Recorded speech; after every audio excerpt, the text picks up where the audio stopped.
저는요, 근래에 가슴이 너무 아프고 힘들어서 솔직히 실제로 가슴이 아픈 건지 아니면 기분 탓으로 이렇게 멍든 듯 아려오는지 잘 모르겠어요. 이런 상태는 사실 수년이 되었고요. 근래 와서 더 심해진 것 같아 가끔 자다가도 끙끙합니다. 심장 쪽에 이상이 있는 것 같기도 하고 정서적으로 너무 힘들어서 이런 것 같기도 합니다.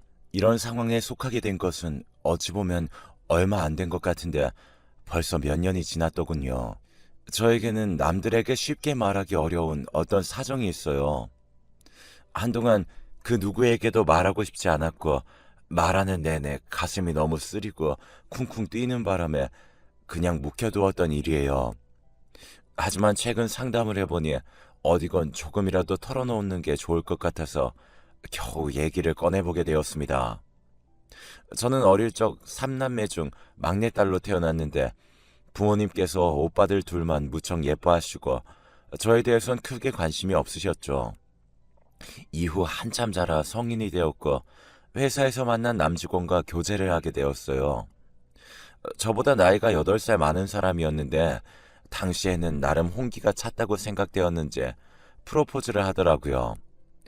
결혼식도 소박하게 치렀고 저는 인생에 대해 참 여러모로 큰 기대도 없이 그냥 바람에 쓸려다니듯 살았던 것 같아요. 남편은 자상한 사람이었지만 우리가 결혼한 지 얼마 안 돼 그 집에 시누이가 들어오게 되었어요. 결혼을 안 한 사람이었는데 서울에 아는 사람이 남동생 하나뿐이라며 그렇게 딱 들어와 버린 게 아니겠어요. 저와 무려 12살 차이가 났던 시누이는 어쩜 그리 밉상이던지 임신한 올케에게 이것저것 많은 일들을 시켜댔죠. 그래도 저는 이 시기를 겨우 버티고 드디어 아들을 낳게 되었답니다. 남편은 정말 꿈만 같다며 좋아했고 저도 생명을 낳고 보니 기분이 참 묘하고 이상했어요. 이 아이는 꼭 잘 키워버리라. 새로운 인생 열렸으니 열심히 살아보리라 다짐하게 되었고요. 하지만 시간이 지나고 갈수록 자기 누나와 부인이 분쟁하는 모습을 보더니 남편이 이상해지더군요. 당당하게 앞에서 저에게 삿대질을 하고 자기 누나한테 그렇게 대할 거면 당장 나가라고 소리 지르는 게 아니겠어요. 그때는 무척 추운 겨울이었고 저는 산후풍이 심해서 제대로 몸도 못 가누고 있을 때였어요. 당시 애가 깨서 울고 엄마를 찾으니 또 신우가 득살같이 제 욕을 해가면서 아무 쓸모가 없다고 하니 참을 수가 없었죠. 그래서 저도 처음으로 대들게 된 것인데 남편은 그 모습에 완전히 정신이 나가버린 것 같더군요. 갑자기 저에게 손찌검을 하더니 한 번 때리기가 우스웠던 것인지 이후로는 정처 없이 손이 움직이는 대로 마구잡이로 행동했어요. 이날은 저도 너무 어이가 없어 참았는데 다음날 남편은 진지하게 저를 자리에 앉혀놓더니 당장 이 집에서 나가라는 게 아니겠어요. 자기 누나한테 이전보다 더 잘하면서 예의 지키고 정성을 다해 모시지 않는다면 당장 이 집에서 쫓아내겠다는 거예요. 그 뒤에서 어깨를 들썩거리며 웃고 있는 시누이를 보니 저는 정말 미쳐버릴 것 같았죠. 아기를 낳고 몸도 마음도 제대로 회복이 안 되어 있는 상태에서 이런 무지막지한 대접을 받고 보니 도저히 견딜 수가 없어 저는 작은 집만 갖고 그냥 나와버렸어요. 그렇게 며칠을 떠돌다가 아무리 생각해도 내가 갓난아기를 두고 미쳤지 싶어 다시 집으로 돌아갔지만 남편은 여전히 저에게 물리적 행동을 하며 나가라고 자기도 나한테 버릇없이 대드는 여자는 더 맞아도 할 말이 없다며 내쫓더군요. 결국 얼굴에 잔뜩 상처를 입고 저는 그대로 친정에 돌아가게 되었고 그렇게 가봤자 친정에서는 천덕꾸러기 취급을 받을 뿐이었습니다. 결국 저는 돌고 돌아 멀리 가지도 못한 채 남편이 살고 있는 집에서 30분 정도 걸리는 지역에서 자리를 잡았어요. 아들을 그 집에 두고 온 것이 못내 마음에 걸려서 내내 힘들게 돈 벌며 주변을 떠돌아다녔고 몰래 그 집 앞에 가서 아들의 모습을 훔쳐보기도 했어요. 그렇게 저는 주변을 떠돌다가 집에 전화해서 아들의 목소리를 듣고 혼자 숨죽여 울며 끊기도 하고 참 힘든 나날들을 보냈습니다. 그러다 초등학교쯤 아들과 본격적으로 연락이 됐고 아들 역시 새로 집에 들어온 계모와의 사이가 무척 안 좋았던지 저를 애타게 찾더군요. 허나 아무리 봐도 남편이 저에게 아이를 보내줄 것 같지 않았기에 성인이 될 때까지 꾸역꾸역 참는 수밖에 없었어요. 그러는 사이 저는 여기저기 일을 옮겨 다니면서 돈을 벌기 시작했고 아주 작은 월세방에서 조금씩 집 사이즈를 키워가며 살아가게 되었습니다. 언젠가는 아들과 같이 살겠다는 꿈을 안고 말이에요. 당시에 아들도 저와 연락에 대해선 자기 아빠나 계모에게 비밀로 하면서 꾸준히 이어오고 있었는데요. 그리하여 이윽고 성인이 되자 독립하겠다는 핑계하에 제 집으로 오게 되었답니다. 20년이 좀 지나서야 저는 겨우 아들과 함께 살게 되었지만 그간 그래도 조금씩 연락하고 남편 몰래 만났던 시간들이 있었기에 아주 어색하진 않았어요.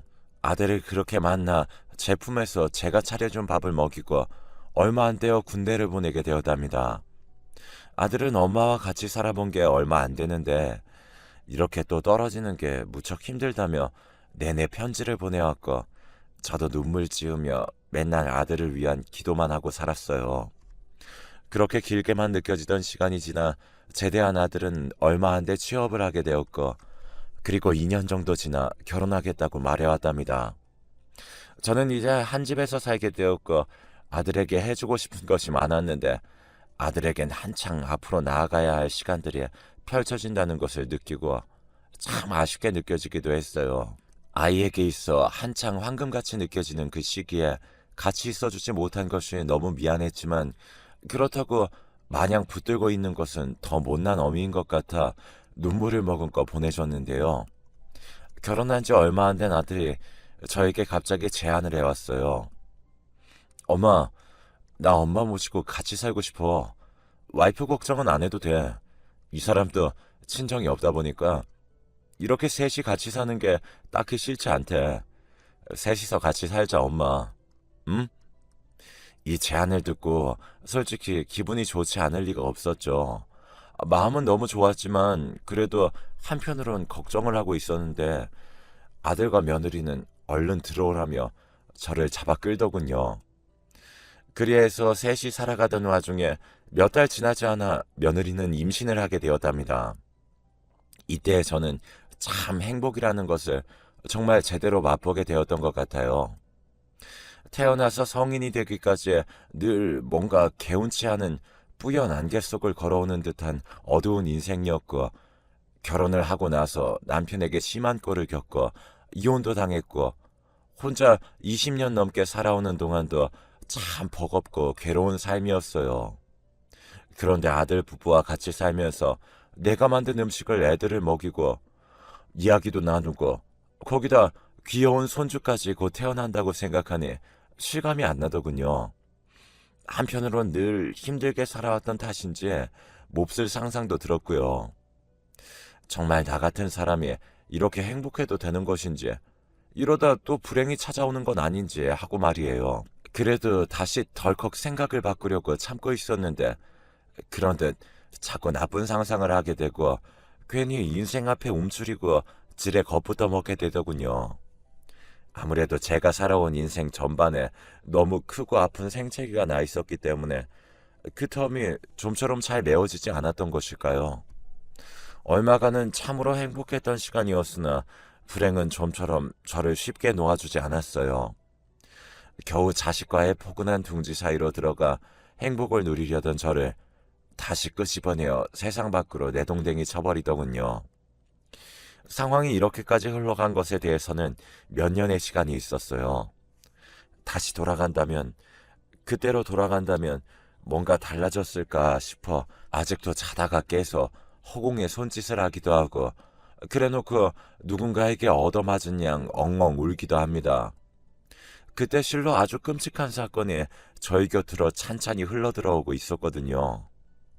당시만 해도 우리 집에 귀여운 손자가 태어난 것으로 한창 시끄러웠고 저는 며느리의 건강이 불쑥 좋지 않은 것을 염려해서 모든 일들을 다 내려놓고 손주 보기에만 힘썼어요. 저 역시 성치 않은 몸이었고 젊은 날부터 이때까지 온몸이 나가도록 일만 했었기에 결코 건강하지 않았어요. 하지만 손주는 정말 제대로 키우고 싶었고 아들에게 못해줬던 것을 손주에게 다 해보겠다는 마음으로 모든 것을 올인해가며 키우게 되었답니다. 며느리는 나중에 건강 상태가 점점 심해졌고 손주가 두 돌이 되던 해 그만 갑상선암 판정을 받게 되었어요.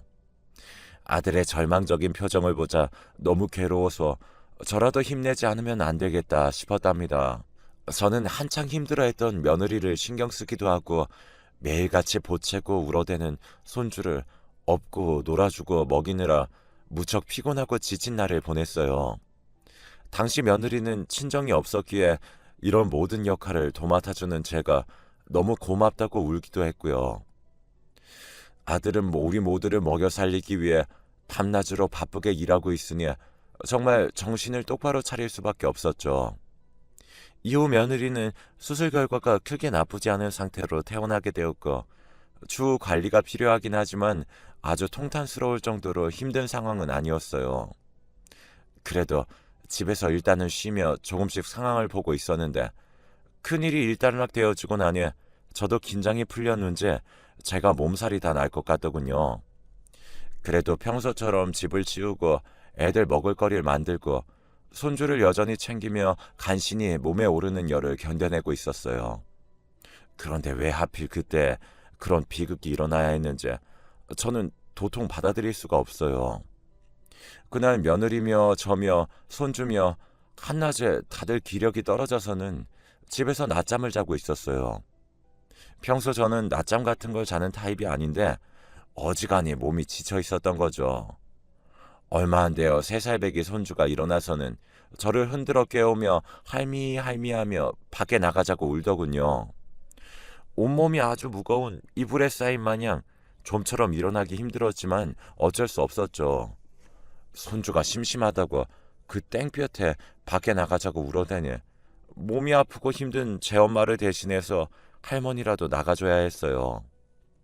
그렇게 저는 손주를 데리고 물 한 병과 손수건을 챙겨서 같이 밖에 나갔고 근처에 있는 시장을 힘없이 돌기 시작했어요. 여전히 머리는 따끈하고 햇볕은 너무 아프게 내리쬐고 여기저기 뛰어다니며 빽빽 소리를 질러대는 손주를 보니 정신 차리기가 힘들더군요.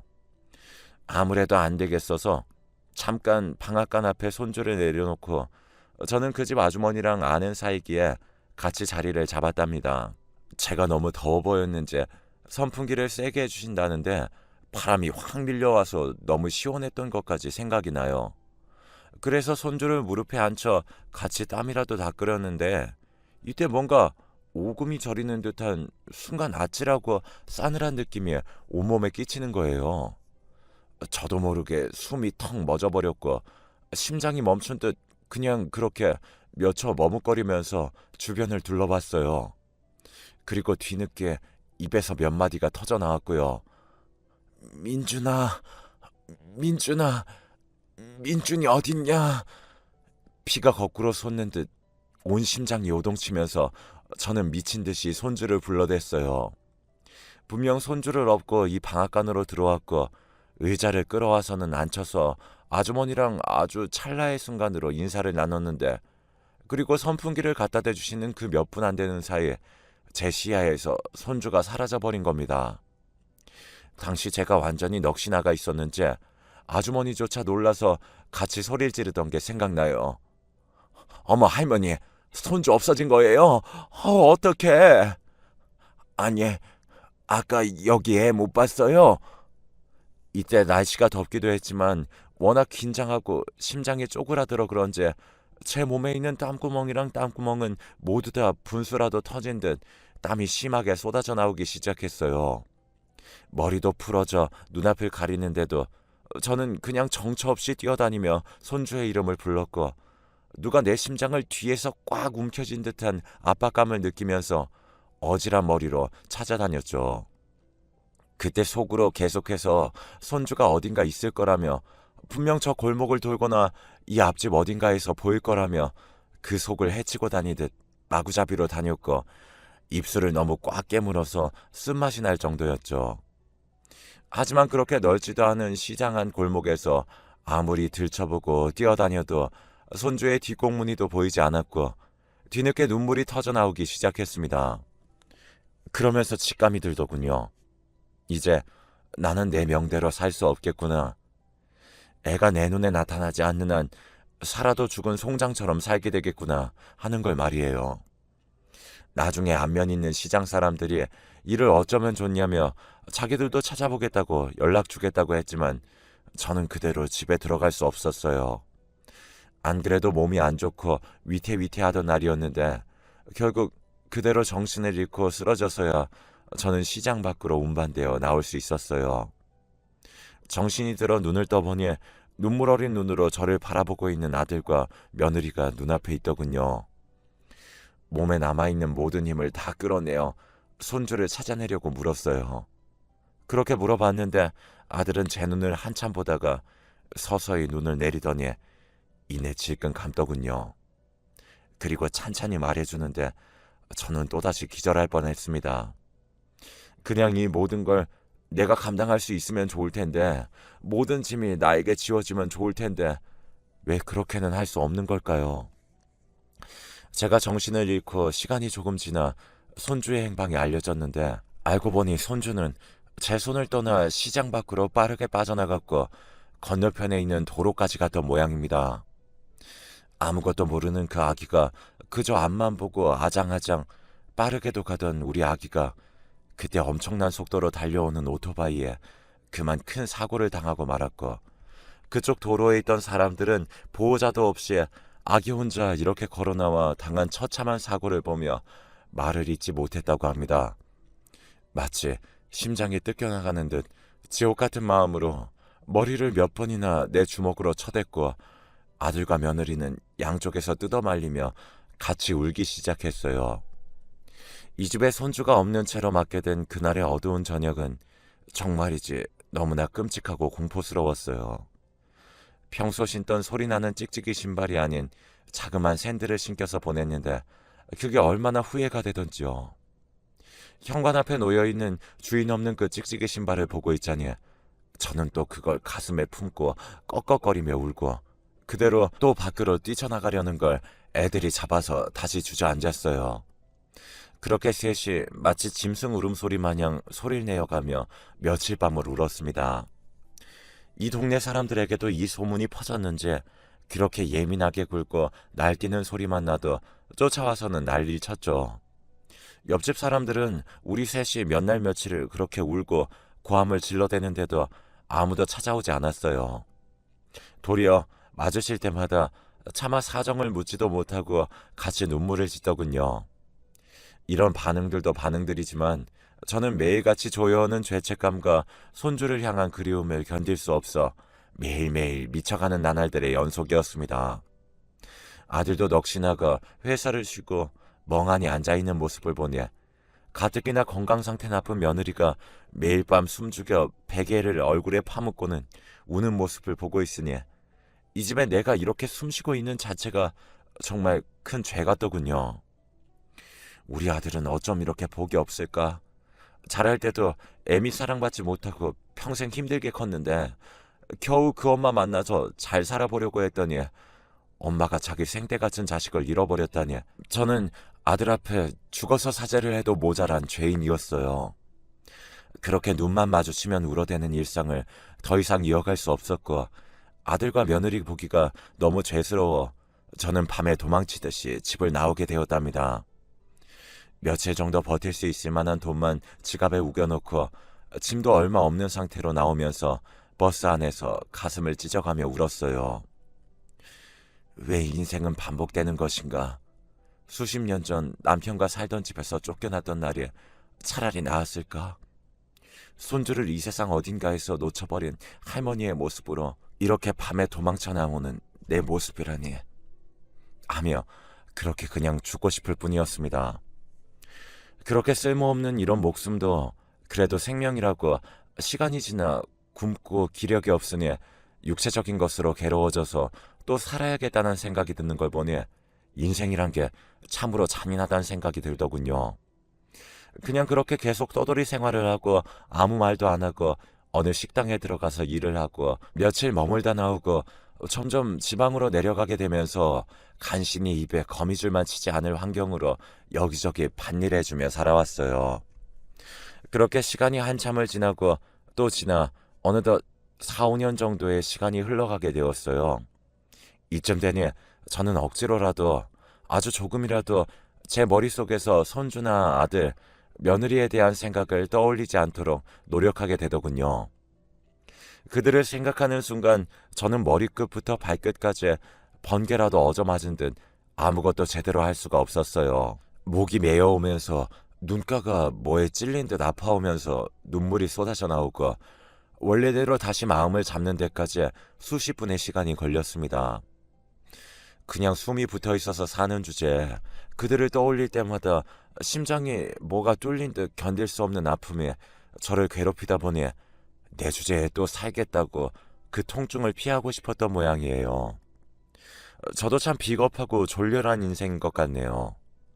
이런 저를 욕하셔도 할 말이 없습니다. 저 또한 그렇게 생각하고 있으니까요. 이렇게 살아오던 중 얼마 전에 한 재래시장에서 믿을 수 없는 경험을 하게 되었어요. 그쪽에는 자그마한 분식집이 있고 거기에 할머니가 내 또래라서 가끔 일을 도와주며 저도 푼돈을 받아가며 뒤편에 있는 작은 공간에서 살고 있었는데요. 그날도 여지없이 도와주러 나갔는데 웬 아이 엄마가 유모차를 끌고 온 거예요. 사실 아기를 보는 것조차도 괴로워서 잘 안 보려고 했는데 이날따라 아이 엄마가 저에게 말을 활발하게 거는 것이 어쩔 수 없이 아이 쪽으로 시선이 가더라고요. 별뜻 없이 유모차 안을 들여다본 순간 앞쪽으로 삐쭉 나와 있던 발부터 왠지 모르게 저는 눈을 뗄 수 없었어요. 갈색의 자그마한 샌들, 마치 우리 손주가 신었던 것과 무척 비슷한 것을 신고 있는 발이 보이더군요. 그걸 보고 있으니 다시 쓰라림이 엄청나게 일어나면서 눈을 질끈 감았는데 겨우 마음을 가다듬고 다시 눈을 뜬 순간 정말 기절할 땐 저는 놀라 굳어버리게 되었어요. 아이가 떨 것 같다며 이제 막 낮잠 자고 깼다면서 아이 엄마가 유모차 덮개를 채웠는데 그 안에 누워있던 아이와 제 눈이 마주쳤기 때문이에요. 보아하니 2~3살 정도는 되어 보였는데 얼굴에 김이 열 정도로 제 눈에 낯이 익었어요. 눈꺼풀이 통통한 데다가 살짝 중간에 꺾인 갈매기 눈썹에 눈 밑으로 희미한 다크서클까지 우리 손주의 얼굴 언저리가 조금 느껴지는 얼굴이었어요.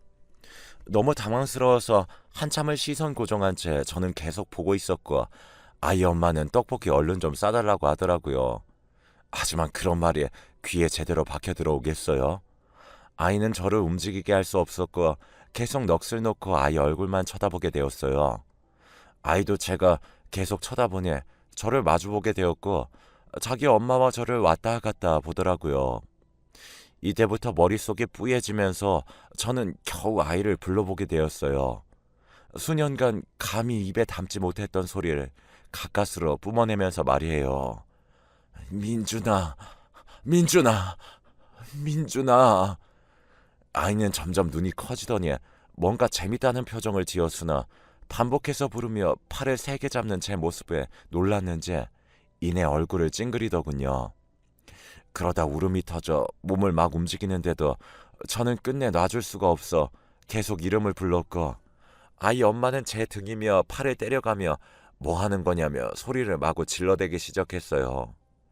결국 지나가는 사람이 이 소동을 보고 경찰에 신고를 했고 끝내 마음을 다잡지 못하고 계속 흐리멍텅한 상태로 경찰서에 가게 되었습니다. 아이 엄마는 흥분해서 고래고래 소리를 질러댔고 그 집 아빠도 와서 할머니 미쳤냐며 온갖 욕을 해대더군요. 나중에 설명을 해주시는데 그 아이는 그냥 어디까지나 그 집 아이일 뿐이었고 제 손주랑은 그저 아주 조금 비슷한 구석이 있었던 것 같아요. 온갖 폭언과 욕을 듣고 경찰이 말리고 있는 사이에 저도 좀 정신이 들고 그제서야 선명하게 상황 파악이 되더군요. 생각해보면 우리 손주가 살아있었다고 해도 그보다는 한두 살 더 많았을 텐데 저도 점점 정신이 온전치 않게 되는 것인지 스스로도 약간 겁이 났어요. 그렇게 힘없이 멀뚱멀뚱 서 있는데 이 연락이 우리 아들에게까지 미치게 되었나 봐요. 몇 년간을 쭉 아무런 연락도 안 하고 드문드문 여기저기 떠돌며 살아왔는데 그 사이 아들은 실종 신고를 해두었다더군요. 이 일로 하는 수 없이 아들과 며느리를 만나게 되었는데 둘은 저를 붙잡고선 한참을 울며 말을 잇지 못하더군요. 사실 저도 이쯤 되니 내가 뭘 어쩌고 싶은 건지 딱히 아들과 며느리를 만나고 싶지 않은 것도 만나고 싶은 상황도 아니었지만 그저 이렇게 마주하게 되니 꼭 수도가 터져버린 마냥 곡을 해대며 우는 수밖에 없더군요. 이후로 아들과 며느리는 저를 데리고 다시 서울로 올라왔고 며느리의 권유로 인해 정신과 쪽 치료를 받고 있어요. 그런 거 다 필요 없다고 죄인인 내가 이곳에 오래 머물 수 없다고 했지만 아들의 말이 저를 너무 아프게 하더군요. 엄마, 나한테 엄마까지 없으면 어떡해. 우리 모두가 아프니까 그러니까 더 같이 있어야 해. 더 오기로 셋이서 열심히 살아야 해. 제발 가지 마. 알게 모르게 나는 또 아들에게 큰 상처를 줘버렸던 게 아닌지 참으로 쓸모없고 민폐인 인생인 것 같습니다. 하지만 이런 엄이라고 해도 아들은 나를 필요로 해주고 있으니 어떻게든 살아가야 하겠죠. 그 부분이 한편으론 고마우면서도 한편으로는 죽고 싶을 만큼 미안해서 어디론가 사라져버리고 싶기도 하고 그런 날들을 보내고 있습니다.